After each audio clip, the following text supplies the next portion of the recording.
শুনুন, D company সম্পর্কে কেউ কিছু জানে না বলে আমার মনে হয়। ডি কোম্পানি কাকে বলে?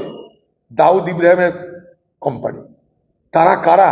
আন্তর্জাতিক মাফিয়া, বোম্বাই বিস্ফোরণের নায়ক তারা। সারা ভারতবর্ষের মাফিয়া যত আছে তাদের মধ্যে একজন অন্যতম একজন নাম হচ্ছে ডি কোম্পানি। কোথাকার এই 20 লাখ বালা 40 লাখ বালা অপহরণ কাণ্ডে ওরা জড়াবে? 20 কোটি টাকা চাইলে আলাদা কথা ছিল। এগুলো কোথাকার লোকাল চোরচেট্টা হবে, জানে এর কাছে অনেক মালকড়ি আছে। তৃণমূলেরই কেউ হবে, জানে এর কাছে অনেক মালকড়ি আছে, একে চমকালে যদি কিছু বার হয়। কিন্তু এই যে কামিয়ে বড় হয়েছে, এও তো আরেক জিনিস। এ বলছে আমার লিবি দেখ। আচ্ছা, কোনো আহাম্মক আছে? কালকেও বলেছি, কোনো আহাম্মক আছে যে আমি টাকা চাইবো, ভয় দেখাবো, সব রেকর্ড করবে, তার ব্যবস্থা করব? বলুন, হ্যাঁ? মেসেজ করবে কেউ? এত আহাম্মক অপহরণকারী